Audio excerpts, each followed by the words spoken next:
तर मी आज करणार आहे कांद्याची चटणी। तर त्यासाठी मी इथे 4 कांदे चिरून घेतले आहेत आणि थोडेसे मिरच्या घेतले आहेत। हे मिरच्या गुंटूर जातीच्या आहेत। याचं तिखटाचं प्रमाण कमी असतं। तर तुम्हाला तिखट आवडत असेल तर तुम्ही आपल्या साध्या गावरान मिरच्या पण घेऊ शकता। गॅसवरती मी कढई गरम करायला ठेवली आहे। तर आता आपली कढई गरम झाली आहे। तर त्याच्यामध्ये 1 चमचा मी तेल घालत आहे।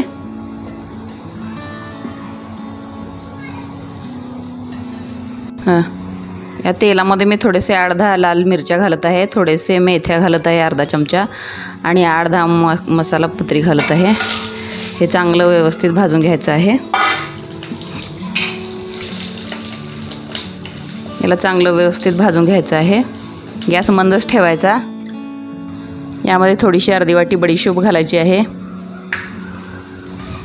बघा आपला मसाला तर किती छान खमंग वास येत आहे। तर आता आपला मसाला भाजून झाला आहे। तर आता गॅस बंद करून मी हे मसाला बाजूला काढून ठेवते। कढई गॅसवरती गरम करायला ठेवली आहे। त्याच्यामध्ये 2 चमचे मी तेल घालत आहे। तर कांदा पण घालत आहे चिरलेला तो। त्याला पण व्यवस्थित परतून घ्यायचा आहे कलर बदलेपर्यंत। त्याला सारखं हलवतच राहायचं गॅस बंद करून। व्यवस्थित परतत राहायचं म्हणजे खाली करपत नाही। तर आपला कांद्याचा कलर आता व्यवस्थित बदललेला आहे। तर आता गॅस बंद करून त्याला खाली काढून घेऊया।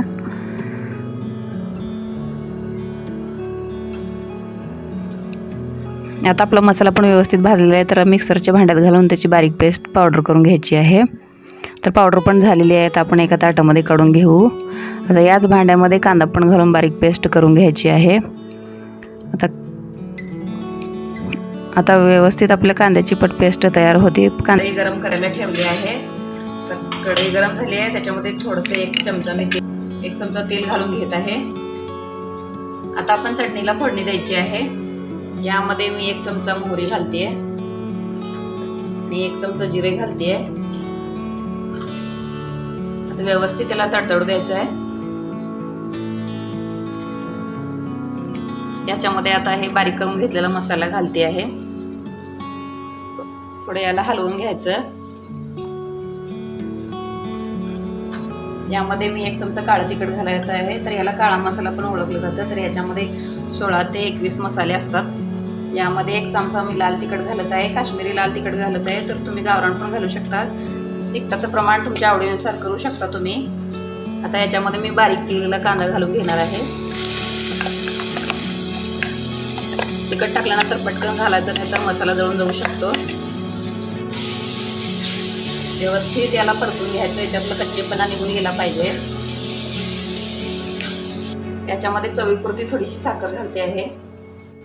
आता याच्यामध्ये थोडीशी चिंच पण घालणार आहे। तर मी भिजत ठेवली आहे। तर आता ती मी घालत आहे।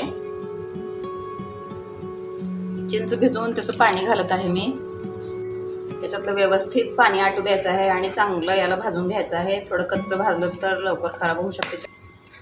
कच्चेपणा याच्यातलं निघून नाही गेलं तर चटणी खराब होऊ शकते। आणि आपण व्यवस्थित भाजलं तर ही चटणी 8 ते 10 दिवस स्टोअर करून व्यवस्थित फ्रीजमध्ये ठेवू शकता। आणि आपल्याकडे फ्रीज नसेल तर बाहेरही 1-2 दिवस आपण करून ठेवू शकतो। पण व्यवस्थित भाजलं पाहिजे। चवीनुसार याच्यामध्ये मीठ घालते आहे।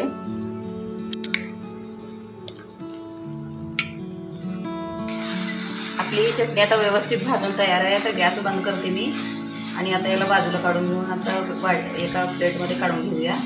मी प्लेटमध्ये काढून घेतली आहे। बघा किती छान दिसत आहे। अशी चटणी तुम्ही करा आणि चपाती भाकरी बरोबर खा आणि फ्रीजमध्ये 8 ते 10 दिवस व्यवस्थित टिकते ही। तर अशी चटणी तुम्ही करून ठेवा आणि ही चटणी कशी वाटली तुम्ही मला कमेंट करून कळवा आणि नक्की करून पहा। हा व्हिडिओ आवडला असेल तर लाईक करा, सबस्क्राईब करा आणि शेअर करा। धन्यवाद।